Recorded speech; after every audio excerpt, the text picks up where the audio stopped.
tracers cut into black water and hit nothing. A Russian sailor on the aft deck of the Ivan Khurs empties a PKM belt into open sea, and the sea gives nothing back. No hull silhouette, no wake catching the searchlight, no blip locking onto the gunfire director. Just salt spray, diesel fumes, and his own pulse outrunning the gun.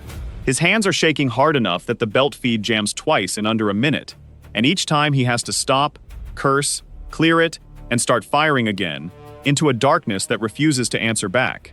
Behind him, on the bridge wing, a radar operator watches a scope that stays stubbornly, infuriatingly clean, sweep after sweep, confirming a threat picture that has nothing useful to tell anyone. The ship's thermal imager, mounted for exactly this kind of night, is scanning a horizon built for something the size of a fast attack craft, not a hull that barely clears the waterline by the width of a hand. Every operator trained on that system was trained to find a boat. Nobody trained them to find a wave that occasionally moves faster than the other waves around it. Somewhere under that chop, 5 hulls the size of jet skis are already past him. By the time anyone on the bridge understands what is happening, it is already happening. A $60 million intelligence ship, built to hear every radio whisper across the northwestern Black Sea, cannot hear the one threat closing on its own hull. Within 4 minutes, the ship that was supposed to be Russia's ear over the water goes quiet in a different way. Its own way. The wrong way. This is the story of how that happened, not the sanitized version Moscow released the next morning.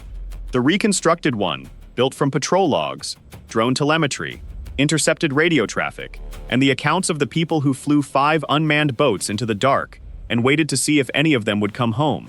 Somewhere in this story is the answer to a question the Black Sea Fleet has never fully admitted out loud. How does the most expensive listening platform Russia has afloat get surprised by a boat that costs less than a used car dealership's weekly inventory? Start with the ship. The Ivan Khurs is not a warship in the way people usually picture one. It carries no missile tubes, no serious offensive armament beyond a couple of AK-630 close-in guns and heavy machine gun mounts bolted on almost as an afterthought. What it carries instead is antennas, rows of them, direction-finding masts, radar warning receivers, signal-intercept arrays tuned to vacuum up radio chatter, satellite uplinks, and cell signals from 100 kilometers away, and funnel all of it back to Russian naval intelligence. Walk the upper deck of a sister ship, and you would count more dish and log periodic arrays than you could name, each one wired down through the superstructure to a windowless compartment where analysts in headsets sit for 8-hour watches, sorting noise into signal, signal into transcripts, transcripts into reports that climb the chain towards Sevastopol and, eventually, Moscow. The analysts themselves rotate through those windowless compartments in strict 8-hour blocks, trained to flag anything that deviates from an established baseline of chatter and graded, quietly, on how few genuine signals slip past them into the noise they're supposed to be filtering out. It is exacting, tedious work, and it is also, in its own way, a kind of institutional arrogance.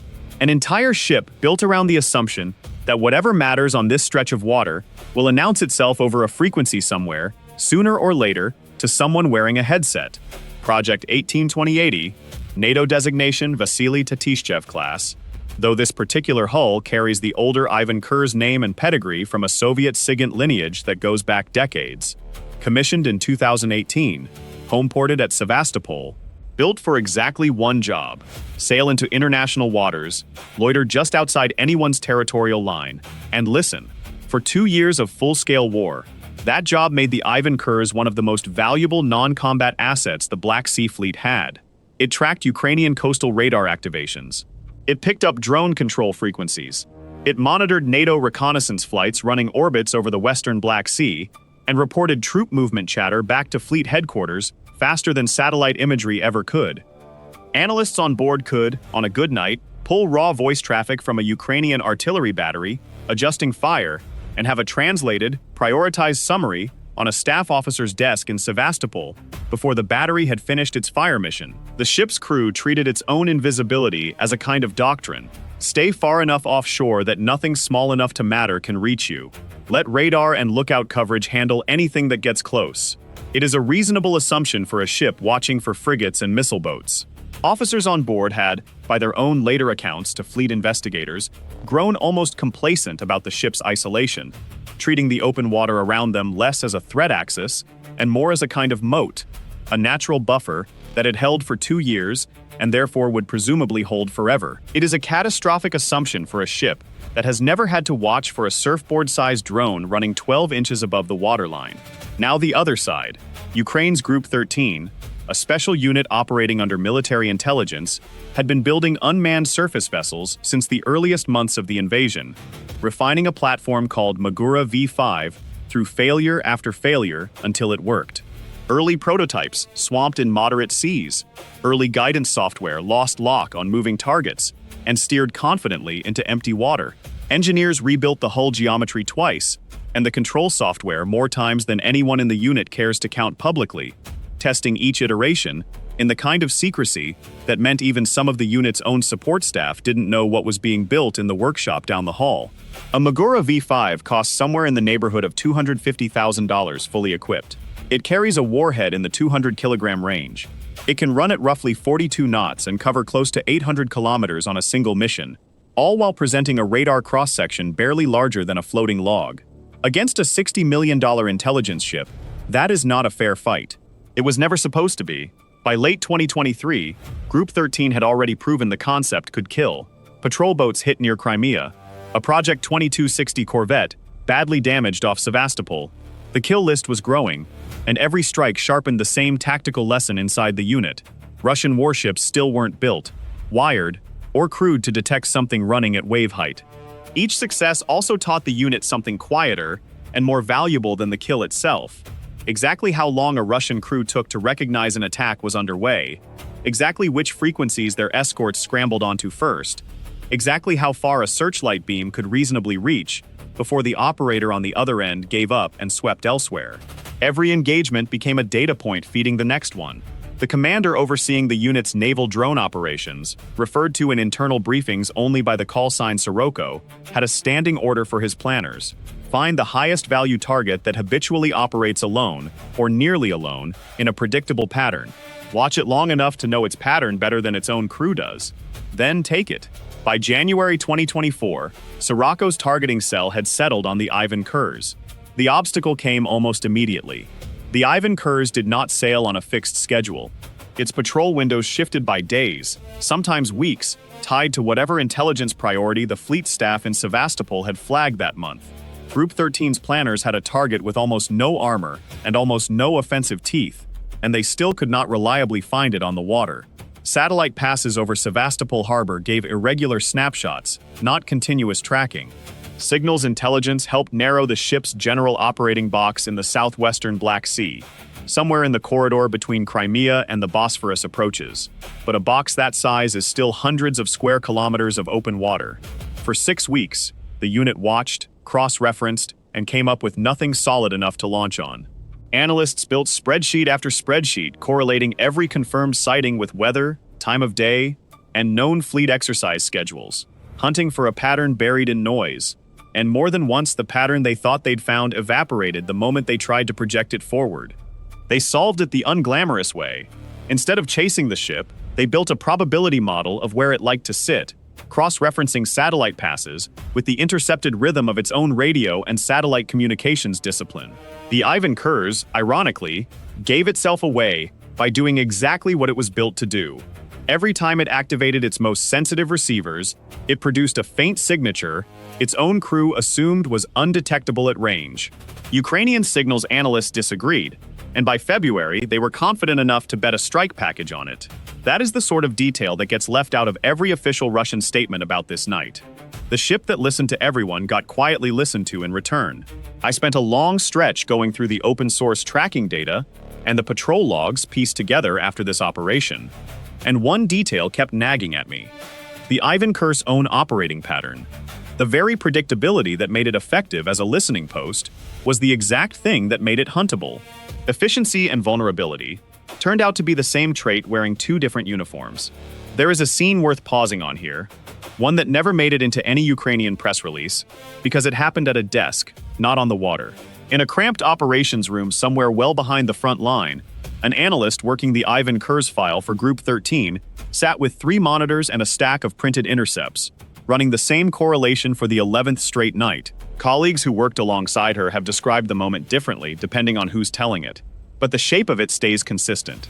She flagged a repeating gap in the ship's satellite communications discipline, a window of roughly 90 minutes every few days, where its most sensitive receivers went briefly quiet, consistent with a specific maintenance or shift change routine. It was a small thing. It was also the thread the entire targeting solution eventually got pulled from. Nobody handed her a medal for it. It went into a briefing slide, and the briefing slide went into a folder Sirocco carried into a meeting. Nobody outside the unit has ever been allowed to describe in detail. Early March 2024, the target window opens. Satellite imagery and signals analysis converge on a stretch of the southwestern Black Sea, roughly 130 kilometers from the Crimean coast, closer to the sea lanes feeding toward the Bosphorus than to any Ukrainian shoreline. The Ivan Khurs is on station, doing what it always does, monitoring frequencies, logging contacts, assuming distance is protection. Group 13 launches 5 Magura V5 drones from a coastal staging point under cover of darkness on the night of March 4 into March 5, 2024. Each drone runs a mix of satellite-linked steering and pre-programmed waypoints, skimming the swell in a loose formation designed to look, on any radar screen picking up fragments of it, like sea clutter instead of a coordinated pack. Ground crews had spent the preceding 6 hours fueling, arming, and running final diagnostics on each hull inside a covered staging shed, checking control surface response and satellite link strength one drone at a time, aware that a single faulty solenoid or a single missed software update could scrub the entire package before it ever touched water.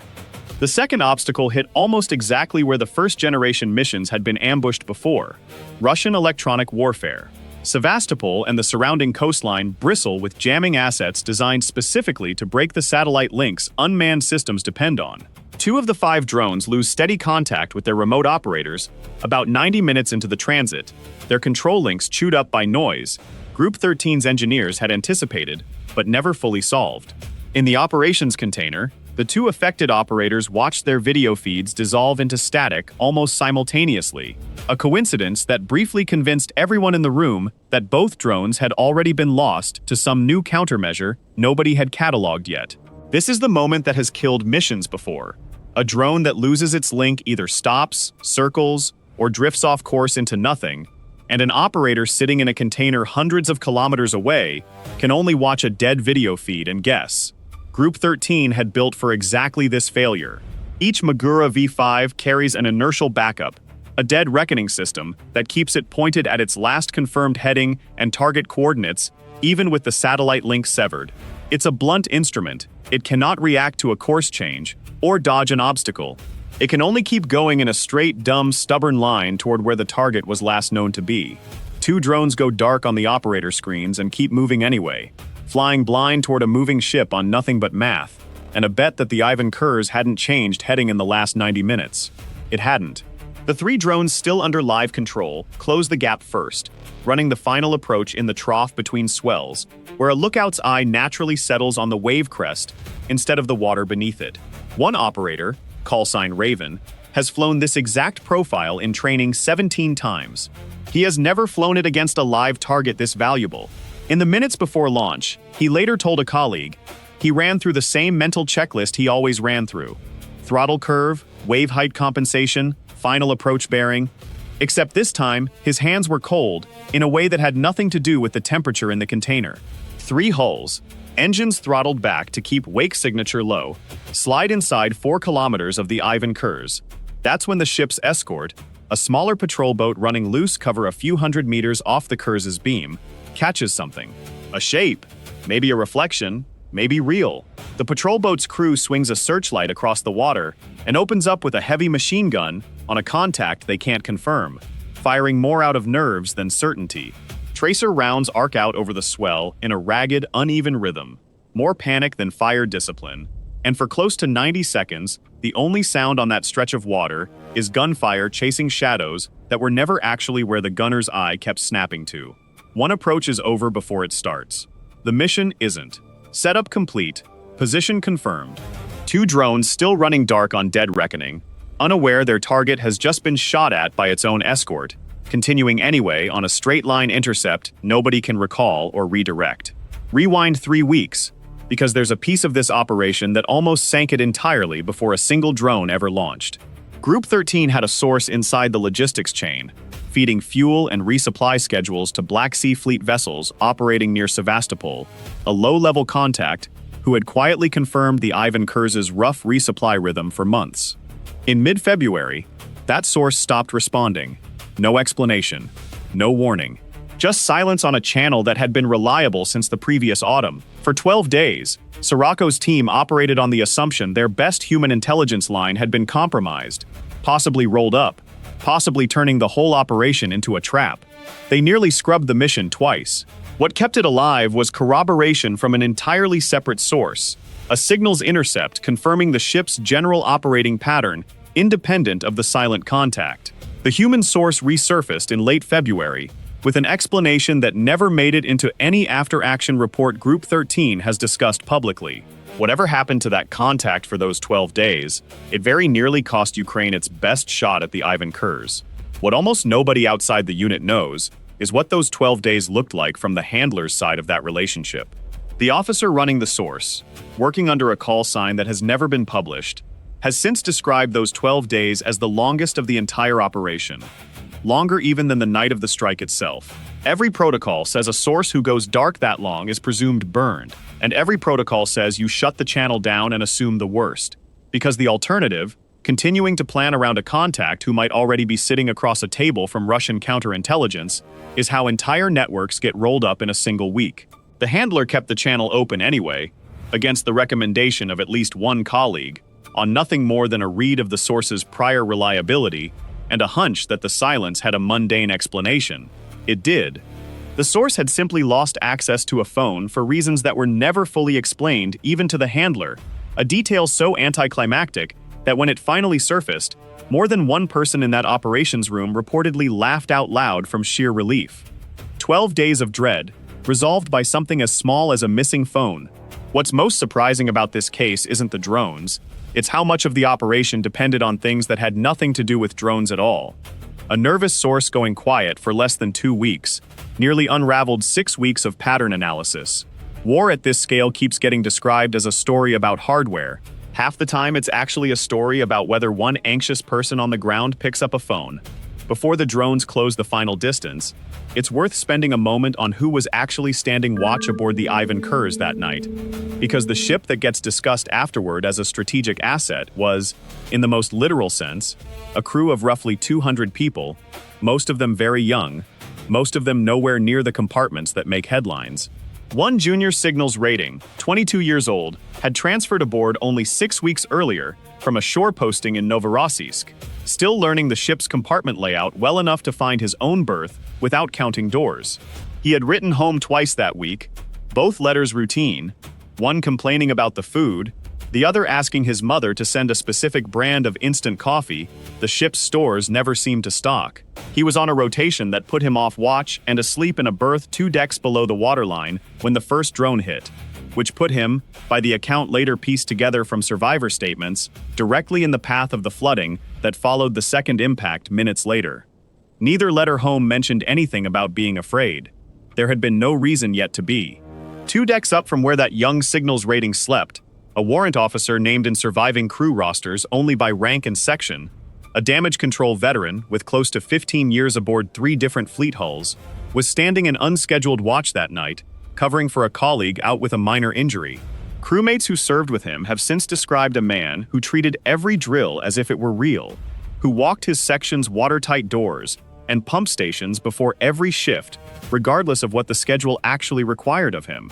When the first shock hit the hull, he was already moving before the general quarters alarm finished its first cycle, a habit built from years of drills rather than any specific premonition about that particular night.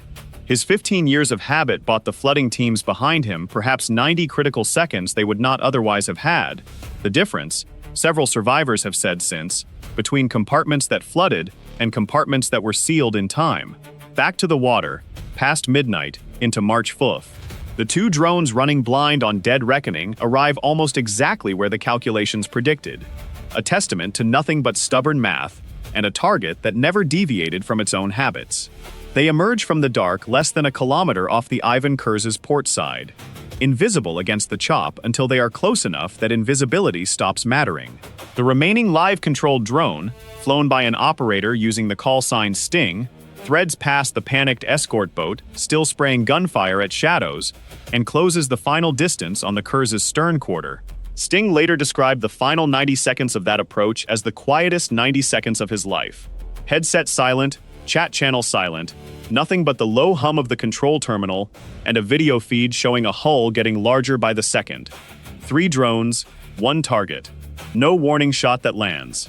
At 0041 local time, the first Magura V5 makes contact. The detonation isn't the kind of explosion people picture from movies, a single dramatic fireball swallowing a ship whole. It's a hard, compressed shock through the hull plating, a spray of water and debris punching up past the deck rail, and an immediate, sickening list as compartments somewhere below the waterline start taking on sea. Anyone standing on deck within 30 meters felt the shock travel up through their boots before they consciously registered the sound of it. A detail more than one survivor has mentioned independently in accounts that otherwise disagree on almost everything else about that night. For a few seconds, that's the entire story. 1 hit. Damage assessment beginning. Crew screaming toward damage control stations. General quarters alarms cut through compartments that 30 seconds earlier had been running a completely normal midwatch, sailors half-dressed spilling out of berths, officers on the bridge trying to reconcile a sudden 10-degree list with a threat picture that, as far as their own radar and lookouts were concerned, still showed nothing. Then the second drone arrives. 90 seconds after the first strike, a second Magura hits closer to the Ivan Khurs' stern. In almost the exact position naval architects would least want to hit if they were designing this ship's survivability on paper. The explosion this time lands near propulsion and steering gear, the ship's ability to maneuver away from whatever else might be coming. Below decks, that second impact plunges an entire section into darkness as circuit breakers trip and emergency lighting kicks in late. A beat too late for the sailors already fighting to get watertight doors sealed against water that is, by that point, already ankle-deep and rising in more than one compartment. At this point, nobody on that bridge knows if there is a third drone in the water. There is. Sting's drone, the one still under live human control the entire approach, makes its run against the opposite side of the hull roughly 2 minutes after the second impact, threading a gap in the ship's frantic and disorganized point defense fire. Crew members are firing rifles and machine guns in nearly every direction by now, most of it uncoordinated, some of it dangerously close to their own escort boat. On the bridge, the ship's commanding officer is trying simultaneously to fight the ship, direct damage control, and make sense of a tactical picture that his own multi-million-dollar sensor suite is contributing almost nothing toward. Every piece of useful information reaching him in that moment is coming from a sailor's shouted report over a sound-powered phone, not from a screen. The third hit lands, 3 strikes on a single ship inside roughly 4 minutes. A vessel that has never in its operational life fired a shot in genuine self-defense is suddenly fighting for its life against an enemy its own sensor suite never painted on a screen. Here's the part that doesn't make sense on the surface. This is a ship whose entire purpose is detection. Its masts are packed with radar warning receivers built to catch an enemy's electronic emissions from dozens of kilometers out. And it took 3 unmanned boats without radar, without a heat signature bigger than a lawnmower engine, and without a single active radio transmission during their final approach, to turn that same ship into a smoking, listing hull inside 4 minutes. What this exposes isn't a flaw in one ship's crew. It's a flaw in an entire doctrine. The Black Sea Fleet spent 2 years building air defense bubbles and electronic warfare screens designed to stop missiles, jets, and drones flying through the air. Nobody at fleet headquarters in Sevastopol seriously wargamed a threat that never leaves the water's surface at all. The Ivan Khurs wasn't unlucky that night. It was the predictable outcome of an institution that kept preparing for the last war's threats, while a cheaper, dumber, more persistent one crept in from underneath. That's the unpopular part of this story, and it's worth saying plainly.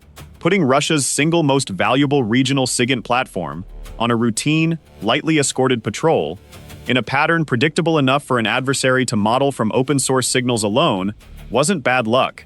It was institutional negligence, dressed up as standard procedure, and the people who approved that patrol schedule bear more responsibility for this than any individual sailor firing blind into the dark that night. Would you have caught it? Put yourself in the shoes of that lookout on the Khurs' bridge wing, scanning a moonless horizon at nearly 1 in the morning with nothing but a handheld thermal scope rated for targets several times the size of what's actually out there. What would you have done differently with the same equipment, the same training, and the same 4 minutes everyone on that ship actually got? Aboard the Ivan Khurs, damage control teams are fighting compartment fires and flooding simultaneously.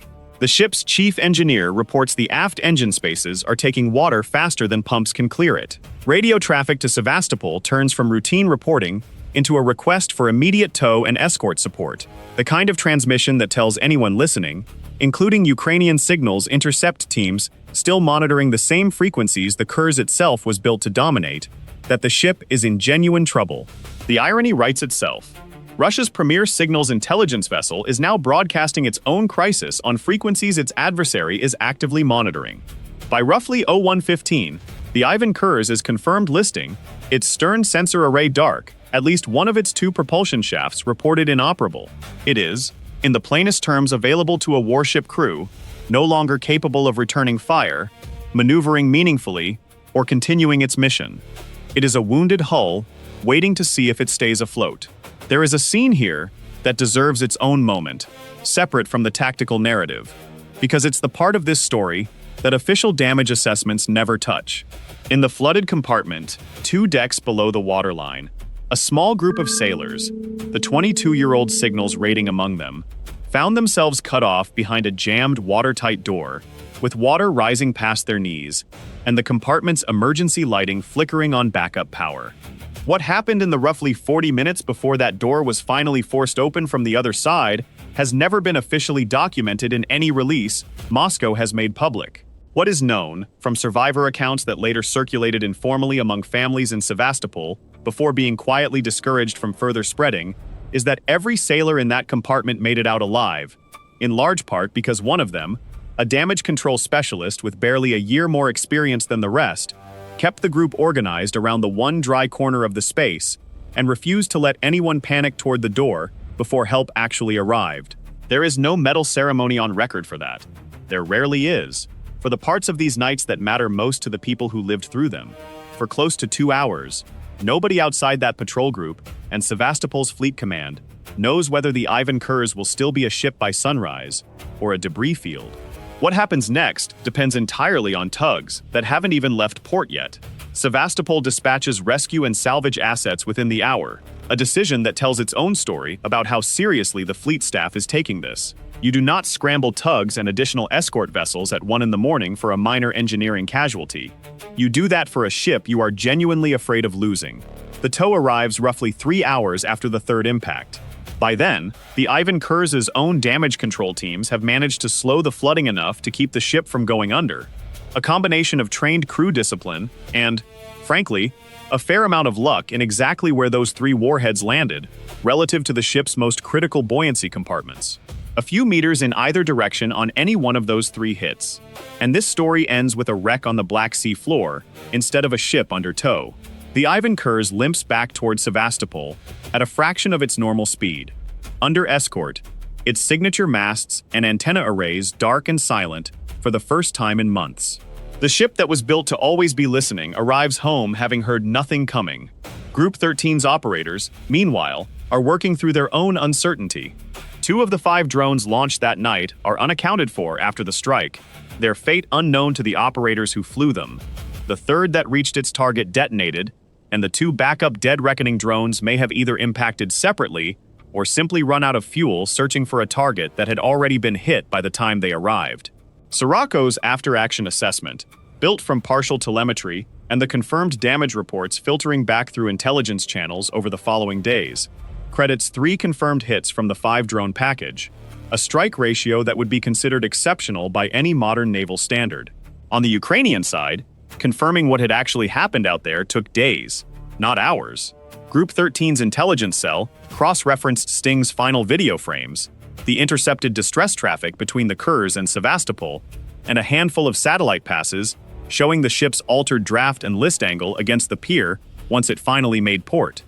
Analysts built the strike's timeline almost the way a crash investigator reconstructs a plane crash, working backward from confirmed damage to infer which drone had done what, since none of the three operators could say with certainty, in the chaos of the engagement, exactly where their own hit had landed relative to the others. It took nearly a week before Sirocco's team was willing to commit the three-hit assessment to a formal report, and even then, the report carried a caveat that has stuck with more than one analyst who read it. Certainty about mechanism matters less than certainty about outcome, and the outcome was not in question. Once the Ivan Khurs was safely alongside in Sevastopol, the story shifted from the water to the pier, and from tactics to forensics. Russian naval investigators, working alongside representatives from the Shipbuilders Design Bureau, spent the better part of 2 weeks crawling through the hull's damaged sections with cameras, laser measurement rigs, and metallurgical sampling kits, trying to reconstruct exactly how 3 roughly 200-kilogram warheads had produced the specific pattern of flooding and structural failure the crew had fought through that night. Their working assessment, portions of which later surfaced through channels Moscow never intended to release publicly, reportedly concluded that the ship's compartmentalization, a legacy of a hull design finalized more than a decade earlier, had performed close to its theoretical limit, and that a fourth hit in roughly the same cluster of impact points would very likely have been fatal to the ship. That finding alone, more than any public statement, is believed to have driven the fleet's subsequent decisions about how the ship, and others like it, would be escorted going forward. There is one more scene from this period worth putting on the record, because it says as much about the Black Sea Fleet's internal culture as anything that happened on the water. In the days after the Ivan Khurs limped back into Sevastopol, fleet investigators pulled the escort patrol boat's crew in for formal debriefing, focused almost entirely on the 90 seconds of wild, undisciplined gunfire that preceded the first impact. The gunner who had emptied that PKM belt into open water was asked, repeatedly, what he had actually seen before he opened fire. His answer, according to an account that later circulated among officers who reviewed the inquiry's findings, never changed under repeated questioning. Nothing. A shape, maybe nothing at all. Fired, because firing felt better than standing still. Nobody was court-martialed over that answer. The inquiry's quiet conclusion, never released publicly, was that the crew had performed exactly as trained, and that the training itself was the failure. It is a harder thing for an institution to admit than any individual sailor's mistake, and it is the reason the escort doctrine changed while the sailors' own service record stayed clean. Moscow's public response follows a familiar script. Initial silence, then a terse statement acknowledging an incident involving a naval vessel near Crimea, framed in language vague enough to avoid confirming which ship, how badly it was hit, or by what. Russian state media makes no mention of the Ivan Khurs by name in the immediate aftermath. Open-source naval trackers and satellite imagery analysts fill in what officialdom won't say, cross-referencing AIS gaps, port arrival footage, and the ship's noticeably reduced operational tempo in the weeks that follow. Here's what this story tells us about the current shape of naval warfare, and it's worth sitting with for a second. For most of the 20th century, naval power was measured in tonnage, gun caliber, and missile range. This engagement measured it in something else entirely. How cheaply can one side impose risk on the other's most expensive assets? A ship that took years to design and tens of millions of dollars to build was neutralized, at least for months, by a package of unmanned boats that together cost less than a single modern anti-ship missile. That ratio is the actual headline of this war, more than any single ship's name. The aftermath, though, is where this story earns its ending. Within weeks of the strike, multiple open-source naval analysts tracking Black Sea Fleet movements note a clear pattern shift. Russia's remaining SIGINT and command ships noticeably reduce their time on independent, lightly escorted patrols in the western and southwestern Black Sea. Larger escort packages become standard for any high-value asset leaving Sevastopol. Patrol routes grow less predictable, precisely the trait that had made the Ivan Khurs huntable in the first place. Fleet staff also reportedly ordered a review of every SIGINT and command vessel's onboard sensor suite, specifically asking whether existing radar and thermal systems could be modified or supplemented to detect low, slow, small surface contacts, a category of threat the fleet's procurement priorities had essentially ignored for the better part of 2 decades. It's the kind of change that never gets announced in a press release. It shows up instead in what stops happening. Fewer solo patrols, tighter operating boxes closer to shore-based air defense coverage. A visible new caution in how Russia deploys the very ships it needs most to understand what Ukraine is doing. There's a line buried in the open-source damage assessments from this period that reads almost like an admission nobody meant to make. Several Western naval intelligence summaries, drawing on the Ivan Khurs incident alongside earlier drone strikes on Black Sea fleet vessels, concluded that Russia had effectively lost the ability to operate its surface fleet with confidence anywhere near the Ukrainian coastline without accepting serious risk. A fleet that once patrolled from Sevastopol to the Bosphorus with something close to impunity had, within roughly 18 months of full-scale war, been pushed into a defensive crouch by an adversary with no meaningful navy of its own to speak of. That's not a footnote. That's arguably the single largest strategic shift of the naval war, and it traces back through a chain of individual nights like this one. The Ivan Khurs itself, according to subsequent satellite tracking, spent an extended period in port undergoing repairs before eventually returning to limited service. Its exact operational status, a subject of ongoing debate among naval analysts who study hull draft, superstructure changes, and antenna configurations in commercial satellite imagery the way other people read box scores. Whether it ever returned to full sensor capability, or whether some of its most sensitive equipment was quietly replaced or degraded permanently, remains one of the genuinely unresolved threads of this story. Russia has never released a damage assessment. Ukraine has never released full targeting telemetry. What's public is a ship that went dark for months and came back changed. There's a piece of this operation we couldn't fully verify for this video. A detail about exactly how Group 13's targeting cell modeled the ship's patrol probability that would explain a lot about how they narrowed 6 weeks of open ocean down to a 4-kilometer intercept window. If there's real appetite for it, we'll dig further and bring you the fuller technical breakdown in a follow-up. Group 13's operators, for their part, don't talk publicly about individual missions in detail, and the ones who do speak, even under call signs, describe something closer to exhaustion than triumph after nights like this one. Raven, the operator whose drone was turned back early by the escort's gunfire, has said in limited public comments that the hardest part isn't the strike itself, it's the hour beforehand. Watching a screen, knowing a boat you built by hand in a workshop is about to either make history or disappear into the dark for nothing. What would you have done in that operator's seat, watching a live feed go dead over open water, with no way to know if your drone hit anything at all? By the time full assessments circulated among Western defense analysts in the following months, the Ivan Khurs strike had become something closer to a case study than a headline. Military academies and naval staff colleges across NATO countries reportedly began incorporating the incident into coursework on asymmetric maritime threats, using it as the clearest available example of how a determined, resource-limited adversary can neutralize a technologically superior surface asset without possessing a comparable navy at all. Several of those same coursework packets, according to instructors who have discussed the material in general terms, now use the Ivan Khurs case specifically to teach a broader lesson that has nothing to do with drones. That predictability, not firepower, is very often the deciding factor in whether a valuable asset survives a war it was never designed to fight. So here's where the pieces land. A ship built to hear everything went dark because it never imagined a threat quiet enough to reach it. A unit with no real navy built one anyway, out of jet ski hulls and stubborn engineering, and used patience and a dead source's 12 days of silence almost as much as explosives to get there. And an entire fleet doctrine changed, quietly, in the weeks after, because nobody in Sevastopol wanted to explain a second Ivan Khurs to their own command structure.